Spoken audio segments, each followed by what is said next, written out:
Good evening, everyone. Thank you for tuning into Half and Half. This is, I think, the first episode we're gonna upload. So yeah, we're gonna get right into it. The reason we call it Half and Half is because we typically do movie reviews, and the first half would be us being spoiler free. The second half would be us being spoiler full. We're gonna do something different for our pilot episode, just so you guys can get to understand, what we like and what we don't.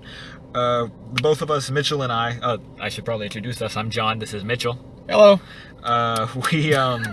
We whatchamacallit? We Yodeler. Exactly. Today, we made some lists of our best and worst.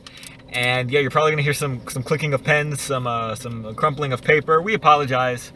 And we're going to try our best to keep it short. We're going to aim for 35 to 45 minutes. However, it is a best and worst of 10 on each for the both of us. So if it runs long, it runs long. You want to start? I want to start with best because I think worst will be funnier. Oh, yeah. Yeah, definitely. So you want to start with your best? And, you don't just have to go. Like, you could say and then say for why. sure. But if you want to start, I'm probably going to start at 10 and make my way to 1.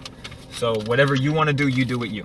I'll try to make mine a little faster because I have 12. I couldn't just decide on 10. That's fine. There's a lot of good movies came out this year. Number 12, just saw the other night, Bohemian Rhapsody. Yeah. Really, really, really good movie. Rotten Tomatoes can suck it because that movie was way better than 60. Yeah. It felt a little cheap at times, but overall, I feel like captured Freddie Mercury in his prime, and that was pretty cool because I really didn't know that much about Freddie Mercury, and then I've seen so many biopics just completely fail. Like the Tupac one. I didn't even Tupac see one. the Tupac Tupac one was shit. I saw the Notorious B.I.G. one, and that one wasn't very good. Yeah, either. that one was supposed to be very bad too. Yeah. Oh, it's not great. But I thought this one shined. I think it did really well. Number 11, Mission Impossible Fallout. If that was any surprise to anybody. The action in this movie is incredible. Watching the behind the scenes stuff alone was mind blowing because the man broke his leg for this movie. I heard that all the DVD features were supposed to be really freaking cool. Yeah, I have no doubt in my mind. I wanted to see it just because the scene in the trailer where he reloads his biceps is the most metal shit I've ever seen in my life. It was awesome. I saw this in Dolby. It was worth the money. I would have recommended seeing it on the biggest, loudest theater you could find. The story was okay. I don't really know much about Mission Impossible because I've only seen 4 through this one, and I don't really remember the last one at all. But the action was enough to carry the whole movie, and Tom Cruise and Henry Cavill were great. Number 10, Bumblebee, which I also just saw the other day. Would have been higher up on this list if it didn't have so many tonal issues. Yeah. I think it was low on mine, to be honest, too, but continue. Yeah. I really had... Maybe part of the problem was I had really high expectations for this movie because the trailer blew me away. And I was expecting more of a serious with giant metal robots, you know what I'm saying? But more serious tone than the other ones have taken in the past. It just ended up feeling a little goofy, but overall, I really loved it. I would definitely see it again. I think I'm going to see it again. What's next? Number 10. My list is all out of order. Black Klansman. Black Klansman was really, really, really good. I had no idea that was Denzel Washington's son, but it makes a lot of sense because he could act his ass off. That movie had so much to say with... I wouldn't even really say, subtlety, but they relate it to the present day. Yeah. That was very subtle, like little jabs here and there. And not so subtle. There's a giant picture of Donald Trump at the end of the movie. Spoiler. Hilarious. But it's a really, really good movie. I think everybody should watch it at least once.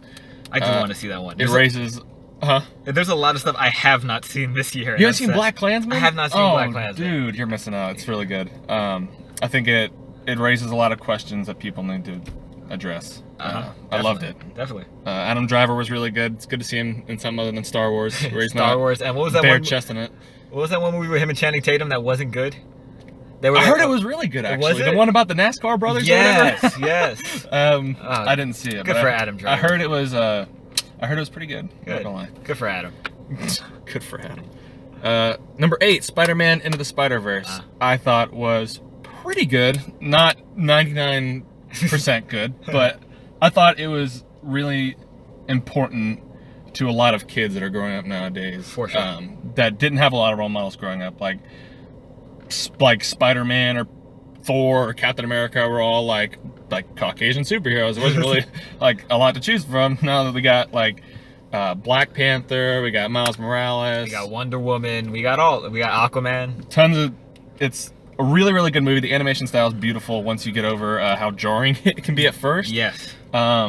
Especially since we saw it on Dolby, so it was a giant screen. Like every 3 seconds was. It was really, really good.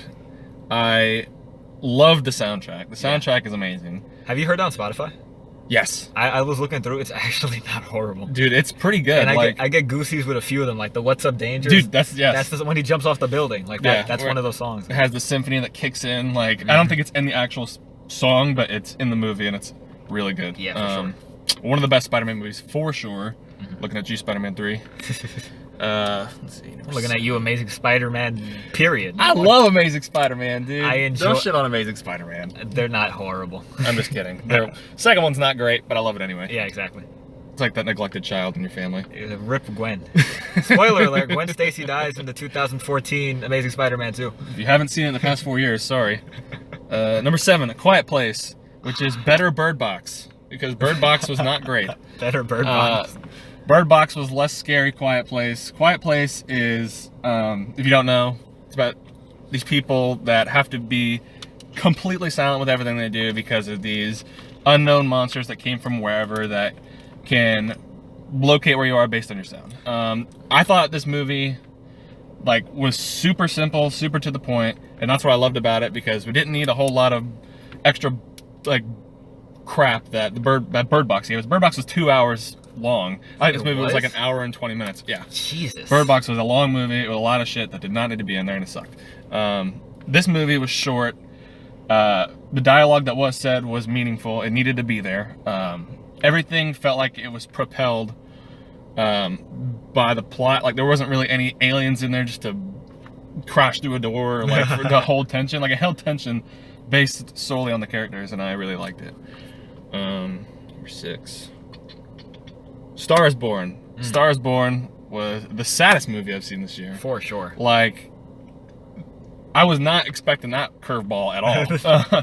And then I'm not going to spoil anything because I know some of you may have not seen it, but super sad. The soundtrack is amazing. It really Lady is. Gaga is crazy good in this movie. It was like top 10 on Billboard this year, I think. Like top 10 of all like albums across the board. Was it really? Yeah, I think it was like number 7 or something, like right behind Cardi B or something like that. Cardi B. Cardi B's album, freaking everyone heard that album apparently. Everybody heard it. I mean, it was good. Fact. But that's besides the point. Star is Born was acted really, really well. Directed by Bradley Cooper, who... Not all actors who go to directing do a great job, but this movie was awesome. And he was really good in it, too.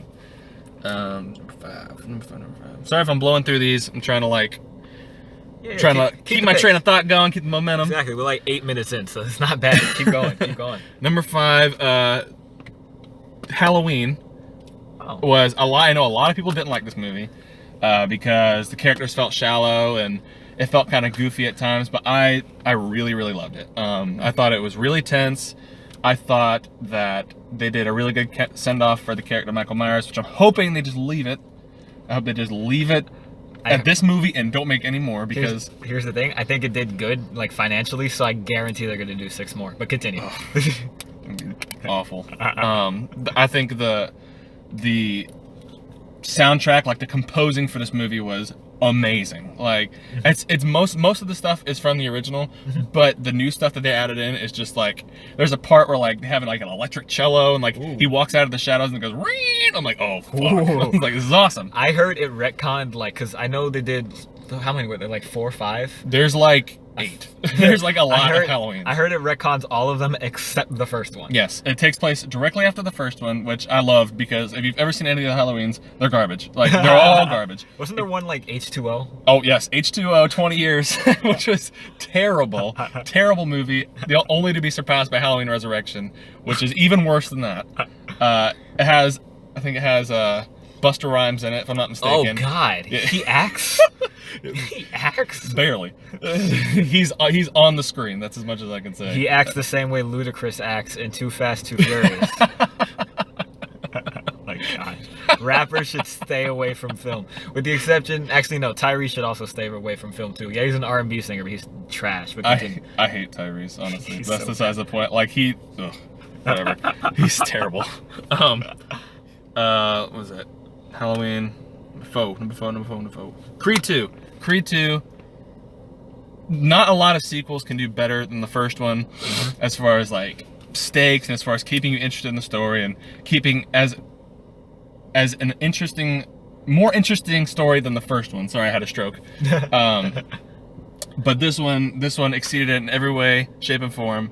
I personally am just a big fan of all the Rockies, including Rocky 4, which is takes characters from Ivan Drago and his son, and adds a lot of heart to it. And I was really, really impressed. I was hoping this movie wasn't gonna be bad, because the director does not have a lot of good stuff in his track record, but he really knocked it out of the park with this one. You did say he had a trash filmography. Oh, dude, it's bad. Like, I don't remember off the top of my head, but I remember reading it because I heard Ryan Coogler wasn't directing it, and I was reading it. I was like, oh my god, it's gonna be such garbage. But really, really good. Before you go on, I just want to point out, I peeked at your list. It's not in numerical order. No, it's not. That's why I'm having such a hard time with this. 1, 8, 2, 7. Well, because of how I went, I was on my phone. I was writing down all the movies I liked, and I was just going to rank them, which is not the correct way to do anything, by the way. It was not smart of me. Continue. So we just did Creed, Act 4. Give him a few minutes so you can find number 3. Well, I'd go full Rayman. 3, Hereditary. Dude, have you seen this movie? No, I don't watch this horror movie. movies. This movie traumatized my sister for about a month. Like, no lie, I saw it in theaters with me and my friend, and I hate people who are loud in the movies, but I couldn't help be loud in this movie because there's parts of this movie where, like, you'll think something else is going on. Like, there's a part in the movie where you hear like the main character, one of the main characters in the attic, and you hear like knocking on the attic door, and you think like she's just up there like beating the attic door, and it cuts, and she's smacking her head against the door, and we were both like, "Oh shit!" Like in the theater, like loud. And I give kudos to like any movie that can make me jump out of my seat and like hide behind my hands. It was really, really, really good. Slow burn, very, very slow. I heard burn. that. I heard that it was like. The first half of the movie, you're like, oh my god. But it definitely pays off, unlike The Witch, which is a garbage movie. Don't see it. I heard The Witch and The Nun was also supposed to be garbage. Yeah, I didn't see it. I didn't see it? I love the Conjuring universe, but I was not going to go see that movie because those movies feel kind of cheap to me because they take something successful out of a better movie and try to make their own movie about it, but it doesn't even make sense in that context. I haven't seen it, but don't they try making their own like lore and universe and whatever? Yeah, like it's really weird, and that character was only supposed to make sense in the context of the characters of Conjuring. Like the dude's wife, the ghost hunter's wife, she like that was supposed to be the form that the ghost takes to like attack her faith. Like the demon takes the form of a nun. That's why when they gave her their own movie, I was like, this doesn't have any context in the world whatsoever. But side note, I heard Annabelle 2 was supposed to be really good. Annabelle 2 really surprised me because I saw the first one and boy was it bad. Like it was so bad. The second one was really, really good. Had a lot of like really actually scary moments that weren't just like jump scares, but like you had staring shots at stuff that were just like super unsettling, and I thought it was really, really well done. Nice. I'm not sure who directed that, but you should check that out too. Back to the list. I think we're on 2. Done getting sidetracked. To Avengers: Infinity War.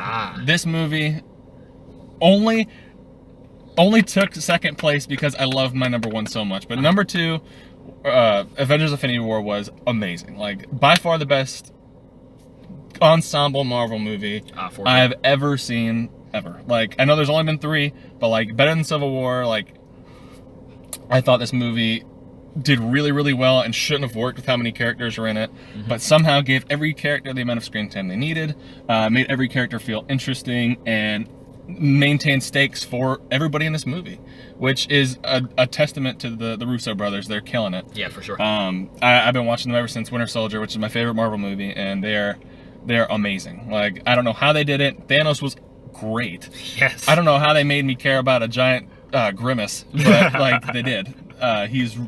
you almost root for him at the end of the movie Yeah. because they play that card from his point of view so well. Exactly. And- I think there's a Reddit page or something like that called like Thanos wasn't wrong, Yeah. and it's just like a bunch Yes. of people just defending on how like it does make sense. Everything should be balanced. Yeah. Yeah, like no, you know they deleted half of that, right? Like they did a snap on the Reddit. I heard that. I heard that. And deleted half the subreddit. And it was amazing. Number one. Number one for me is not actually a movie. Oh, no. This is my favorite piece of media to be released all year, maybe in my whole life. The Haunting of Hill House on Netflix That's is technically a movie, isn't it? it's 10 episodes. It's like a limited cheater. run. Dude, I would have feel like I cheated this show not to put it on my list. Uh-huh. This is the thing I watched the most this year. It is super smart. Amazing acting, amazing writing, amazing direction. There's a whole episode that looks like it's filmed in about 3 takes, and it's Jesus. so good. It is so good. Nice. Mike Flanagan created this show based off of the book by Shirley Jackson of the same name, which borrows characters but kind of strays from the source material wildly and excels upon it. Nice. It is a show you can watch like more than once and pick something out of it that's different every single time. I cannot recommend the show enough. It's not even really scary. It's just, oh man, it's so good. I can't recommend it enough. So It's really just good. to be clear, Mitchell's favorite movie is Avengers: Infinity War. His favorite piece of media is The Haunting of Hill House. The Haunting of Hill House. That's yes. what it's called. Okay, good. The only reason I didn't butt in on some of them, I tried my best to just give my feedback on the ones I didn't see, because we do have like a very similar list in my opinion. Mhm. So, on that note, let's unfold mine.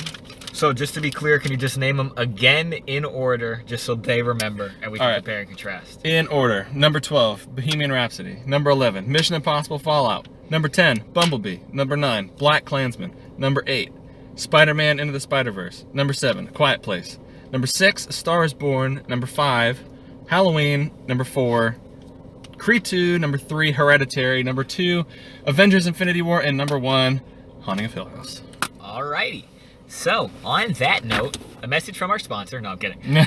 We're broke. We don't have sponsors. Recording in a car right now. Exactly. We're in a car in the parking lot of our old job filming this. All right. So, top 10 best movies in my opinion. Number 10, and no one would have gotten this. And the fact that it's on my list, I remember when I was writing it, I was like, I have to put this in. And I have an honorable mention that I'll mention after. But number 10, Crazy Rich Asians. Oh. Starring Constance Wu and other people.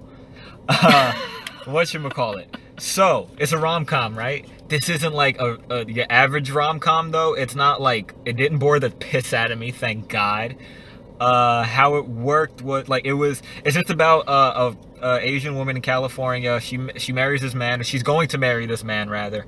And she has to meet his family first, and they're a lot richer than he let on. Like, he lives a humble life, who shares a Netflix account. Like, they have the same like Starbucks rewards card or whatever. And then they go to whatever country, and it's actually like the music really well done, great sound editing. I'm telling you. Really? Yeah, they have it has those rom-com cliches. Like, there's an airport scene. There has to be an airport scene in a rom-com. There's, she has her sassy friends. Her sassy friends didn't piss me off, though. Like, most movies genuinely pissed me off. Her friends in this one were actually funny. And I deadass teared up twice in the movie. Once in the middle. There is a wedding in the movie. And the editing, I'm letting you know, right? I think the clip is on Twitter. The editing is magnificent. Like, the way, they make it dead silent. The whole theater was silent. And then, bam, music. And I thought it was very well done. And yeah, overall, it was a really good rom-com, and I was genuinely surprised. I went in thinking, all right, this will be middling, and then it turned out to be in my top 10 list. I heard it was really good. I heard nothing but good things about it. Exactly, and I'm glad it made a killing too. It made a crap ton of dollars. And Did it really? Yeah, it made especially overseas. Overseas, it murdered overseas. There was no marketing for this movie. Exactly. I saw the one trailer 15 times. That's it. I only saw the one trailer. Twitter did all the marketing for this movie, in my opinion. For real. And like I said, it was really well done and all that. But yeah, I would definitely recommend it. And my number 9, Bumblebee. He mentioned it. We saw it not long ago, and I want to release the review. The review, it wasn't rocky. It's just I felt like this would be a better way to start our series. But yeah, I genuinely had love for this film. Like through and through, it was amazing. It had everything I wanted in a Transformer movie. It was funny. It was corny as all hell. Oh yeah. It was colorful.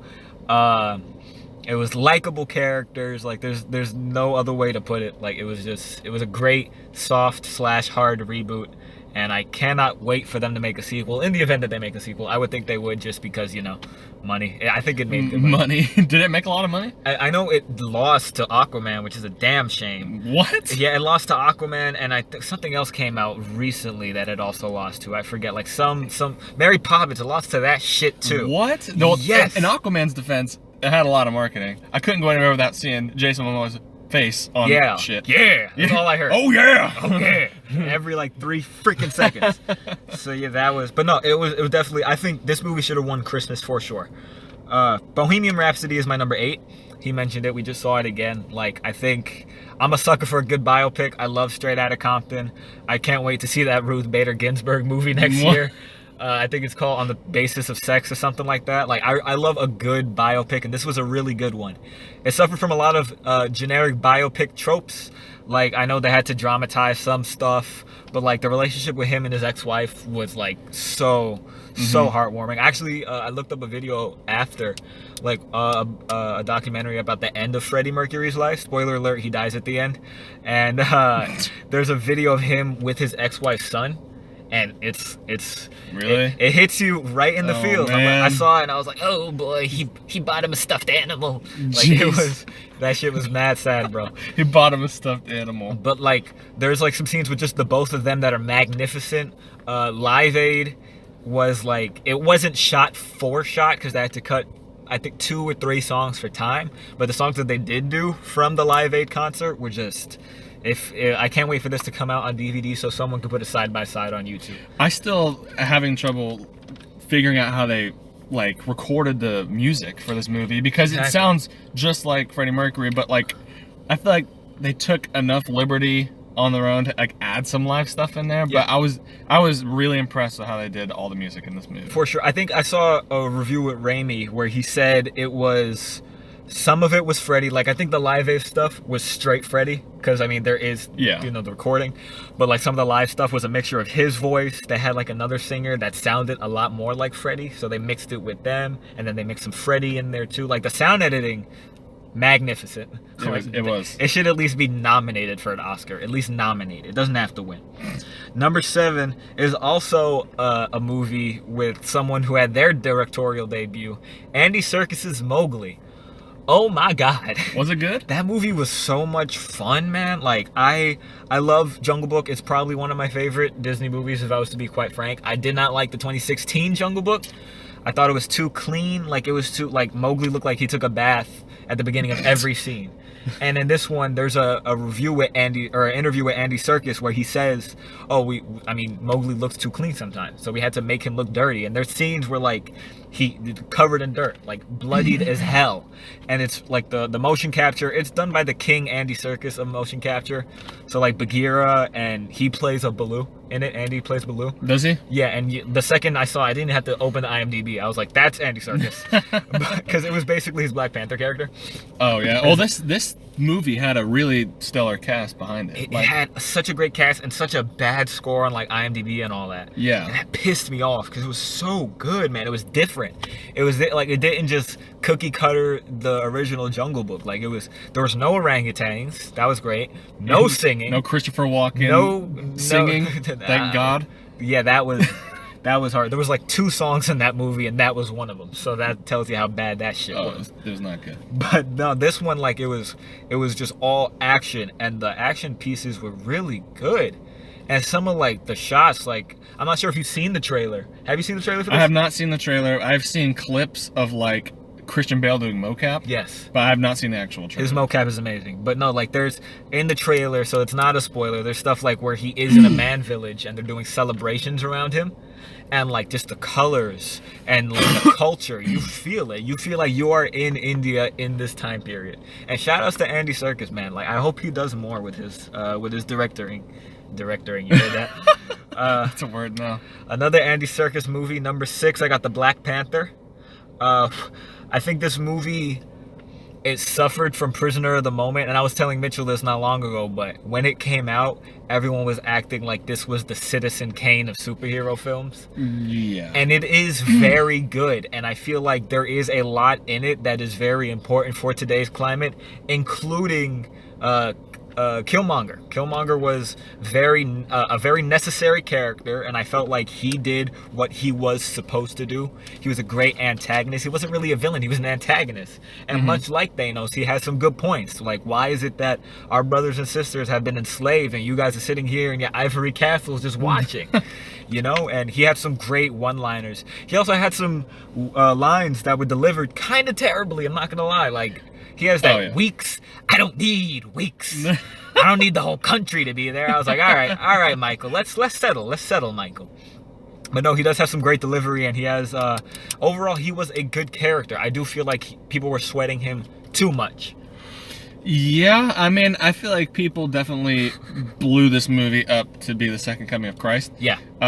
I definitely see why, again, it's so important to people. Yes. And it definitely has a lot of social commentary behind it that I think, you know, could raise awareness of some issues. But, that being said, Michael B. Jordan is amazing. Some of his lines are trash. Yes. Like, straight up trash. Like, terrible. What's up, auntie? And everybody's like, oh, shit! And I'm like, did I miss something?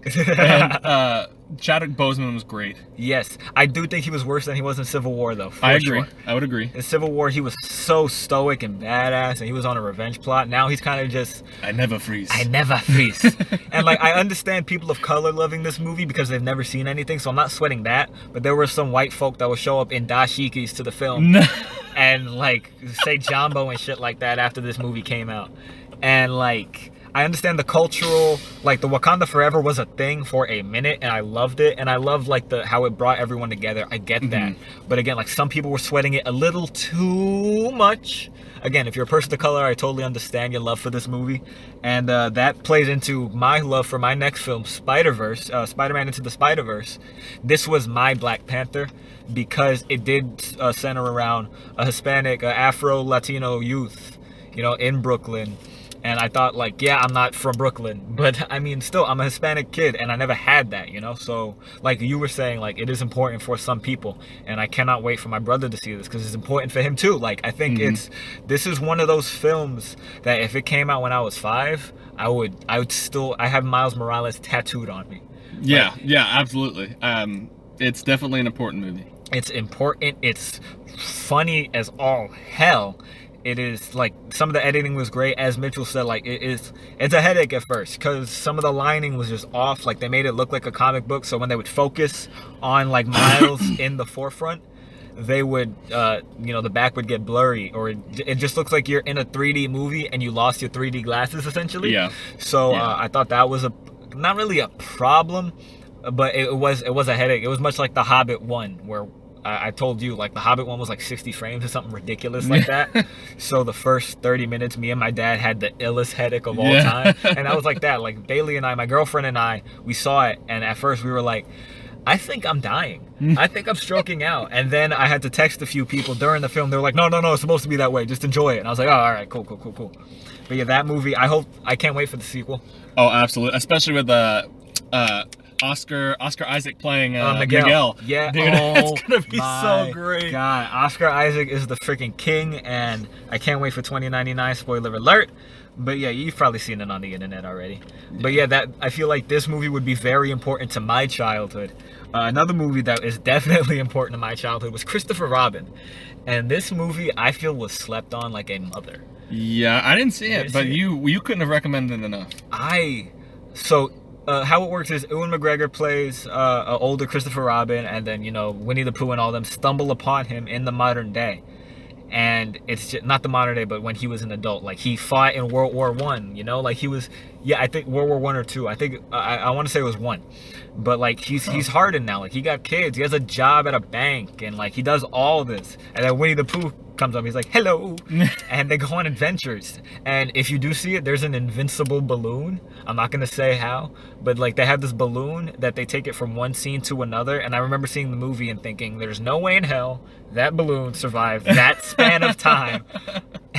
But no, like Winnie the Pooh was a freaking riot the whole time. I was dying. Winnie was hilarious in the real world because he's acting like, you know, hey, how you doing, to like street people, and everyone's like, what is that, you know? And then we got Eeyore, who is just Twitter personified. Like Eeyore was depressed and hilarious. He was like, oh, I'll just die in this river now.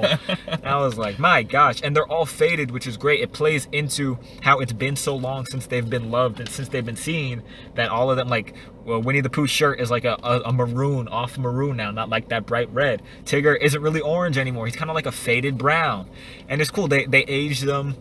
And it was just really good. It was weird because like the owl and the rabbit weren't stuffed animals, so that kind of messed with me. I'm not gonna lie. They were like real, like they were like CGI, like Mowgli type. Yeah, animals? yeah. Like they'd be like a bunch of puppets and like Winnie the Pooh at the table and Kanga and Roo, and then this scary ass owl at the end of the table don't forget to read your books. And then the rabbits talking about like the library and manners and all this shit. It was just weird to me. But other than that, like, I thought everything about this movie was great. It had to pander to kids. I think there was one scene I was like, all right, keep it moving. But just to clarify, this is not to get it confused with the other movie about Christopher Robin that apparently crushes your soul into a million pieces. That other movie I feel is better than this one. However, just because it tells the true story, but this one is still very important to me, especially because, you know, I had my mom decorated my room with all that Winnie the Pooh stuff when I was younger. So I just thought like, oh, I felt warm after that movie, you know? Another movie, I didn't really feel warm. I kind of felt cold after A Star Is Born, I'm not going to lie. A Star Is Born making the number 3 spot on my list. Dear God. That's another movie I teared up on this year. I teared up twice. One of them I can't say because it's not a spoiler. But it's in the trailer when she's doing the song on stage the first time and she covers her eyes. Oh, so like, good. It's quiet for like a millisecond and then she hits that like that heavy ass note. And I'm letting like Bradley Cooper smiling in the background. All the bandmates are like, yeah. I had like 7 tears. Just my eyes were sweating. Oh yeah. Like crazy. And I think it was masterfully done in my opinion. Like I thought it was really good.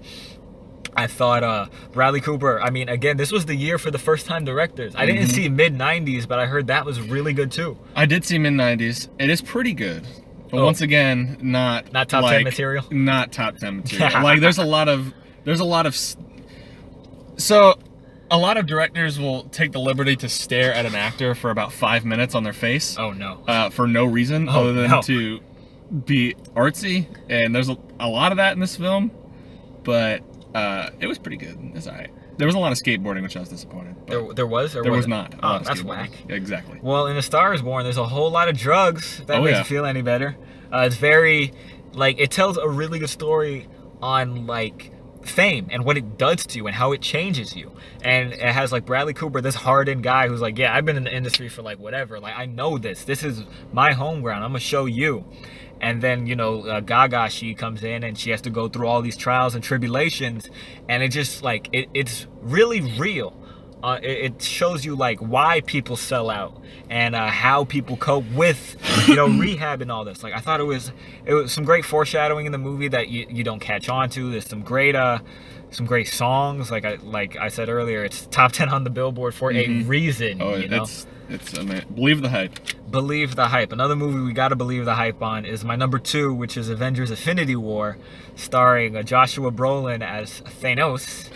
Oh my, this movie. This is the second time with Star Wars: The Force Awakens coming in first, but when a theater was genuinely quiet. This, like, in Force Awakens, spoiler alert, Han Solo dies. Sorry for that 3-year-old movie. Yeah, if you haven't gotten on to the most popular movie of the last 3 years. Exactly.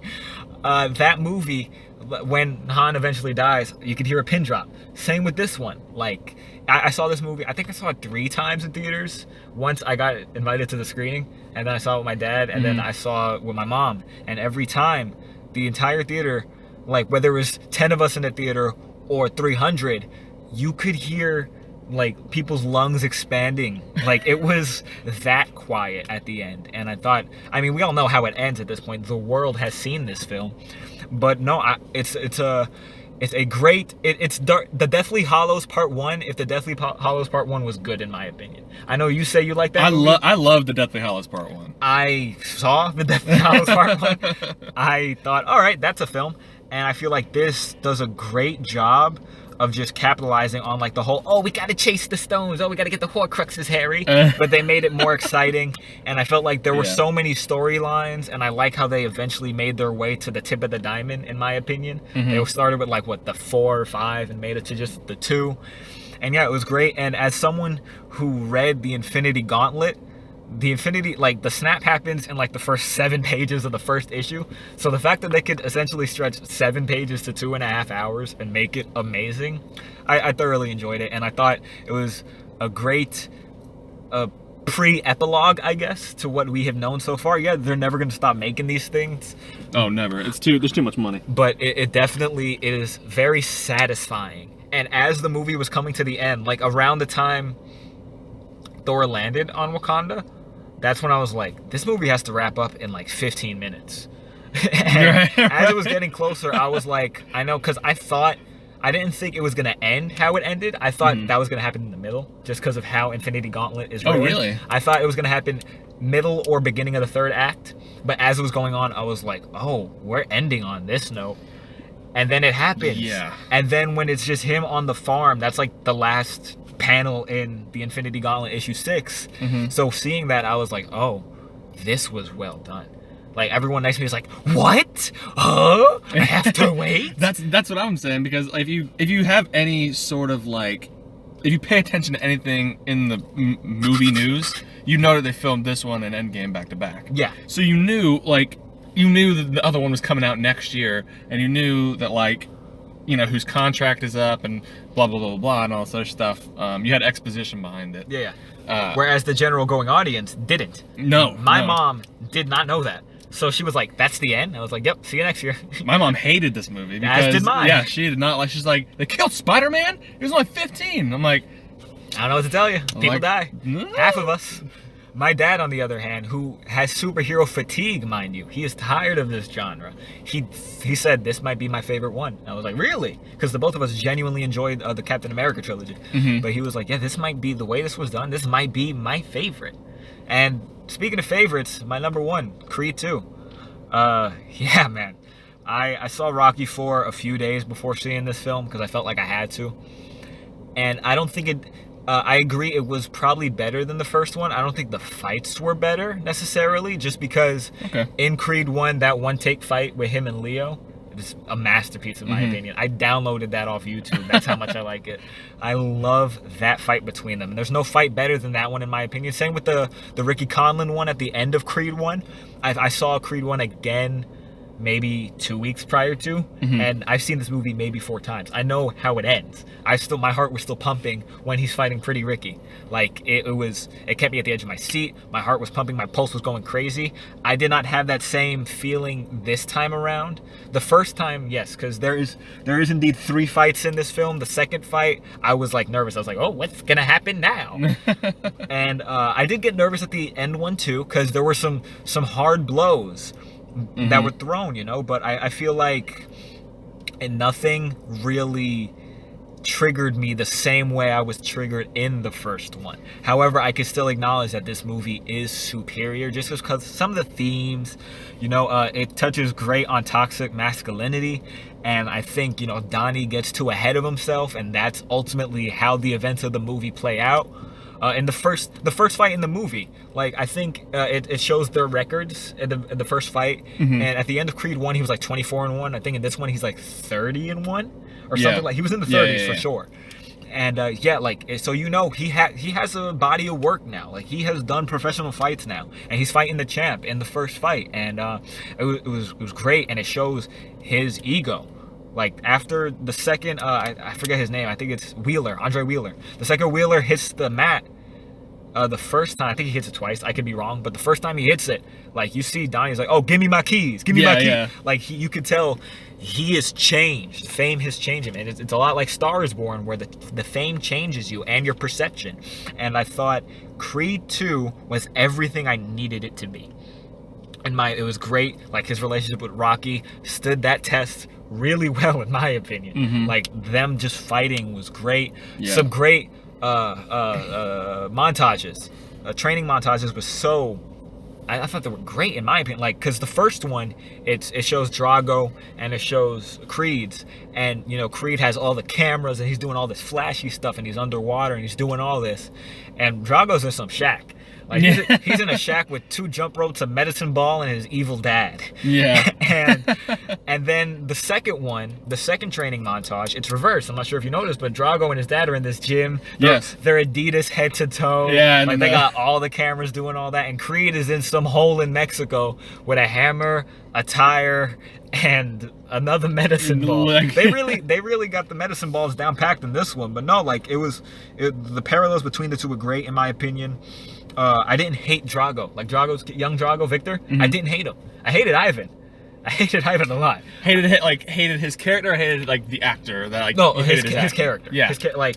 I hated Ivan in 4. Like he was hollow in 4, and they gave him weight in this one, but he's still a dick.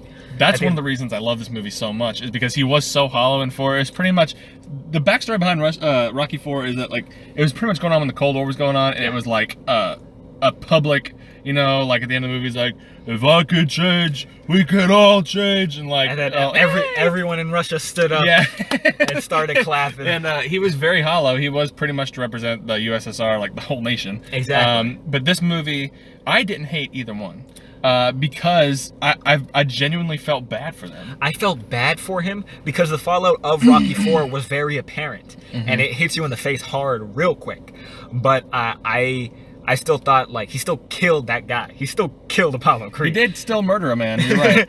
And like when he's leaving, there's a scene in the beginning or near the middle when he's leaving Adrian's whatchamacallit, the diner. Yeah. And there's a picture of Apollo on the wall. He says, "I like that picture. Oh, yeah. Good picture." And I was like, asshole. All right, I hate you again. Good. But no, Victor was like, "No, what did I do to deserve this? Like, my mom left because you lost. They hate me because you lost. What did I do?" And yeah, I thought it was great. You know, Drago, Victor had weight and he was hulking, bro. Oh, that dude! Apparently, he is a real boxer. Like, yes. I don't want to fight not him. Believe that. I don't want to fight him. Like, this dude is probably like Henry Cavill, Superman, big. Like, yes, bigger. There's a scene where this guy's fucking huge. In the weigh-in, another reason why I hate Ivan, because Ivan was like, "Your dad was bigger." Asshole. But when Victor and Donnie stand face to face, Donnie is looking straight up. His neck is at like 180 degrees, just staring at the sky, and it is just not good. Like, I remember seeing this. My mom even said, "Does he expect to win this?" And I was like, I don't. We're gonna have to watch because I don't think he will. And yeah, I mean, that's about it. Creed 2 was my favorite. The music was great. The fighting was great. Not perfect, but great. And the characters, they were better. And Tessa Thompson, bro. God, I love that woman. Yeah, Tessa Thompson amazing. Acted her ass off in this film, man.